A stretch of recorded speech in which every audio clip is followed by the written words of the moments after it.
ڕێکخراوی قوتابیانی کوردستانی سەر بە کۆمەڵی دادگەری کوردستان لە ڕێکخراوە هەرە چالاکەکانی کوردستانە و لە بواری قوتابیان و خوێندکاران کار دەکات و ئامانجی سەرەکی پێگەیاندنی نەوەیەکی هۆشیار و دەستپاک و دڵسۆزە بۆ کۆمەڵگەی کوردی.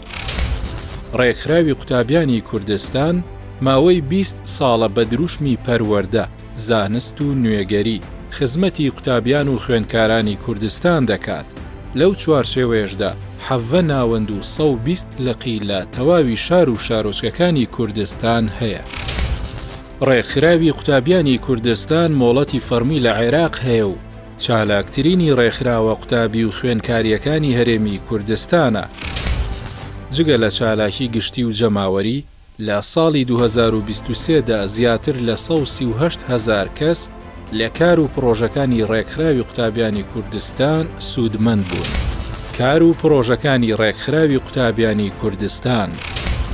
پرۆژەی دۆستانی محەممەد درودی خوای لێبێت، یەکێکە لە پرۆژە ناوازەکانی ڕێکخراوی قوتابیانی کوردستان. پرۆژەی دۆستانی محەممەد درودی خوای لەسەر لە ساڵی 2008ەوە دامەزراوە. کار لەسەر فەرموودە و ژیانی پێغەمبەری سەروەرمان محەممەد درودی خوای لێبێت دەکات. لە ساڵی 2023دا 14,000 کەس بەشداری تاقیکردنەوەی کتێبی هاوسەنگیان کردووە لە پرۆژەی دۆستانی محەممەد. یەکێکی دیکە لە کارەکانی ڕێکخراوی قوتابیانی کوردستان ئەنجامدانی خولی هاوینەی پەروەردەیی و بەهێزکردنی قوتابیانە لە وانەکانی قوتابخانە. لە ساڵی 2023دا 10,000 کەس بەشدار بوون لە خولەکانی هاوینەی ڕێکخراوی قوتابیانی کوردستان. خولی پەروەردەیی ساڵی 2023 2,000 کەس لە خولە پەروەردەیەکانی ڕێکخراوی قوتابیان بەشداریان کردووە.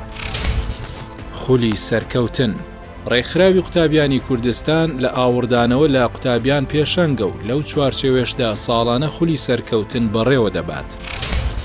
خولی سەرکەوتن تایبەتە بە قوتابیانی پۆلی 9، 10 و 11 و 12 کە تێیدا جگە لەوانەکانی قوتابخانە قوتابیان فێری ڕێگاکانی سەرکەوتن لە تاقیکردنەوە دەکرێن.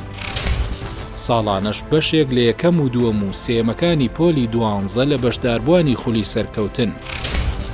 پرۆژەی زانکۆلاین پرۆژەی زانکۆلاینی ڕێکخراوی قوتابیانی کوردستان وەرگرتنەوەی نمرەی قوتابیانی پۆلی 12 و پڕکردنەوەی فۆرمی وەرگرتن لە زانکۆ و پەیمانگاکان و ئامادەکردنی قوتابیان بۆ زانکۆ و پەیمانگاکان لەخۆ دەگرێت. بە پێی ئامارەکان لە ساڵی 2023دا 5,000 قوتابی لە سەرتاسەری کوردستان لە پرۆژەی زانکۆلاین سوودمەند بوون. پرۆژەی سمبولی نور بۆ باڵاپۆشی ئافرەتان. پرۆژەکە گرنگیدان بە باڵاپۆشی و هاندانی کچان و ئافرەتان بۆ بوون بە باڵاپۆش لەخۆ دەگرێت. لە ساڵی 2023دا لە پرۆژەی سمبولی نور 1,500 لەچک و 5,000 برۆشەر لە ڕۆژی جیهانی باڵاپۆشیدا دابەش کراون. دەستگای ڕاژە بۆ هاوکاری قوتابیانی کەم دەرامەت. ڕێکخراوی قوتابیانی کوردستان ساڵانەی لە ڕێگەی دەستگای ڕاژە هاوکاری مادی دەگەیەنێتە قوتابیانی کەم دەرامەت و هەژار. لەو چوارچێوەیەشدا تەنیا لە ساڵی 2023دا ڕێکخراوی قوتابیانی کوردستان بە بڕی نزیکەی 6 ملیۆن دینار لە ڕێگەی دەستگای ڕاژەوە هاوکاری قوتابیانی کەم دەرامەتی کردووە.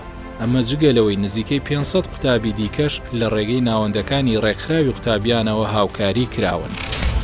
پرۆژەی میهادی قورئان یەکێکی دیکە لە کارەکانی ڕێکخراوی قوتابیان پرۆژەی میهادە کە تایبەت بە لەبەرکردن و تەفسیری قورئانی پیرۆز و تاقیکردنەوە لە سوورەتەکانی قورئان. لە ساڵی 2023دا 55,000 کەس بەشداریان لە پرۆژەی میهادی قورئاندا کردووە.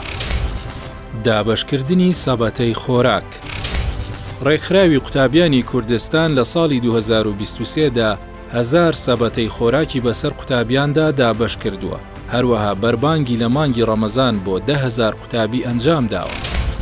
پرۆژەی ئیخلاس و برایەتی یەکێکی دیکە لە پرۆژەکانی ڕێکخراوی قوتابیان تاقیکردنەوە بوو لە کتێبی ئیخلاس و برایەتی کە تایبەت بوو بە تەزکیەی نەفس و 10,000 کەس بەشداریان تێدا کردووە. ڕێکخراوی قوتابیانی کوردستان لە ساڵی 2023دا 7 عومرەی ماڵی خوای بۆ بەشداربوانی پرۆژە جیاوازەکان ئەنجام داوە. کۆڕ و سیمینار لە قوتابخانەکانی کوردستان. ساڵی 2023 ڕێکخراوی قوتابیانی کوردستان بە مەبەستی هاندان و هۆشیارکردنەوەی قوتابیان کۆڕ و سیمیناری لە قوتابخانەکان ئەنجامدا و نزیکەی 10,000 کەس لێی سوودمەند بوون.